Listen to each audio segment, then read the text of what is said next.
கர்த்தருக்கு பிரியமானவர்களே, கடந்த சில நாட்களாகவே நாம் துதிப்பதை குறித்து தியானித்துக் கொண்டிருக்கிறோம். இன்றைக்கும் கூட ஒரு விதமான துதியை குறித்து நாம் தியானிக்க போகிறோம். ஆதியாகமம் 29 அதிகாரம் 35 மறுபடியும் அவள் கர்ப்பவதியாகி ஒரு குமாரனை பெற்று இப்பொழுது கர்த்தரை துதிப்பேன் என்று சொல்லி அவனுக்கு யூதா என்று பெயரிட்டாள். எனக்கு பிரியமான தேவ பிள்ளைகளே, இந்த வார்த்தை யாருடைய வார்த்தை என்றால் லேயாளுடைய வார்த்தை. இந்த லேயாள் யார் என்றால் யாக்கோபுவினுடைய முதல் மனைவி. ஆனால் அவன் அவளை விரும்பி திருமணம் செய்யவில்லை. அந்த லேயாளுடைய தகப்பனுடைய கட்டாயத்தினால் திருமணம் செய்து கொள்ளுகிறான். அவன் ஏமாற்றப்பட்டு லேயாளை திருமணம் செய்து கொள்ளுகிறான். ஆனால் நடந்தது என்ன தெரியுமா? இந்த லேயாளுடைய நிலைமைதான் பரிதாபமாய் மாறி போனது. ஏனென்றால் அவன் அது ராகேல் அல்ல என்று அறிந்தவுடன் ராகேலுக்காக நான் வேலை செய்வேன் என்று லேயாளை அவன் நேசித்தது போல் வேதத்தில் குறிப்பிடவில்லை. ஏன்? இந்த யூதா பிறப்பதற்கு முன்பாக ஒவ்வொரு தடவையும் லேயாள் எதிர்பார்த்த காரியம் என்ன தெரியுமா?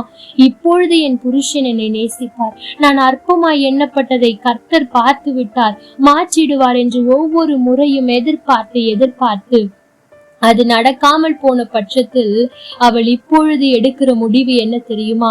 நான் இனி கர்த்தரை துதிப்பேன் என்று சொல்லி யூதா என்று பெயரிட்டாள். எனக்கு பிரியமான தேவ பிள்ளைகளே, எதிர்பார்த்து ஏமாந்த நிலையில் இவள் துதித்தாள். நடந்தது என்ன தெரியுமா? அந்த யூதா கோத்திரத்தை ஆண்டவர் அவருடைய சித்தத்தை நிறைவேற்றுவதற்காக தெரிந்து கொண்ட கோத்திரமாய் மாற்றினார். இயேசு கிறிஸ்து யூதா கோத்திரத்தில் தான் வந்து பிறந்தார்.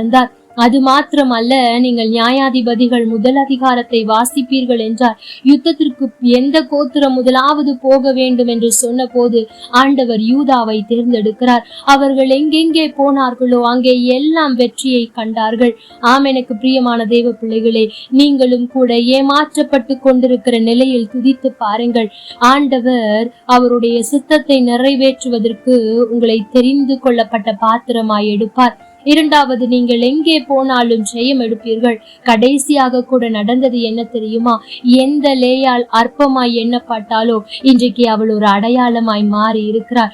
யூதா கோத்திரத்தின் ராஜ சிங்கம் இயேசு என்று சொல்லும் போது இந்த யூதாவின் தாய் தான் லேயாள் என்று சொல்லப்படுவது குறிப்பிடத்தக்கது.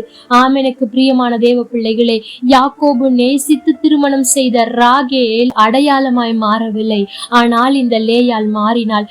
காரணம் என்ன தெரியுமா? எதிர்பார்த்து அவள் ஏமாந்த நிலையில் துதித்தாளே, அது அவ்வளவு எளிதான காரியம் அல்ல.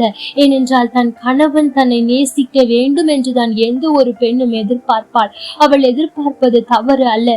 ஆனால் அவளுடைய எதிர்பார்ப்பு அந்த இடத்தில் நிறைவேறவில்லை. பாருங்கள், ஒவ்வொரு முறையும் என் கணவன் நேசிப்பார், இப்பொழுது அவர் மாறி விடுவார் என்று 3 பிள்ளைகளையும் பெற்றெடுக்கிறார். அத்தனை வருடங்கள் அவளுக்கு எதிர்பார்ப்பு இருந்தது, கூடவே ஏமாற்றமும் இருந்தது. அந்த நிலையில் அவள் முடிவு செய்தால், இல்லை, இது எதிர்பார்த்து நான் ஏமாந்து போய்விட்டேன், உண்மைதான், ஆனாலும் நான் கர்த்தரை துதிப்பேன் என்று முடிவெடுத்தாள். அவளை ஆண்டவர் ஆசீர்வாதமாய் மாற்றினார். எனக்கு பிரியமான தேவ பிள்ளைகளே, இன்றைக்கு நீங்கள் எடுக்க போகிற முடிவு உங்களுக்கு மாத்திரம் அல்ல, உங்கள் பிள்ளைகளுக்கும் ஆசீர்வாதமாய் இருக்க போகிறது. இன்றைக்கு நீங்களும் ஏமாற்றப்பட்டு கொண்டிருக்கிற சூழ்நிலையில் இருக்கிறீர்களோ, பரவாயில்லை, ஆண்டவரை துதித்து பாருங்கள். ஆண்டவர் உங்களையும் அவருடைய சித்தத்தை நிறைவேற்றுவதற்கு தெரிந்து கொள்ளப்பட்ட பாத்திரமாய் எடுப்பார். இரண்டாவது, நீங்கள் எங்கே போனாலும் ஜெயம் எடுப்பீர்கள். மூன்றாவது, எந்தெந்த இடத்தில் இப்பொழுது அற்பமாய் எண்ணப்பட்டிருக்கிறீர்களோ அதே இடத்தில் ஆண்டவர் உங்களை அடையாளமாய் மாற்றுவார். கர்த்தர் தாமே உங்களோடு கூட இருந்து உங்களை ஆசீர்வதிப்பாராக. ஆமென். லைக் பண்ணுங்க, ஷேர் பண்ணுங்க, கமெண்ட் பண்ணுங்க.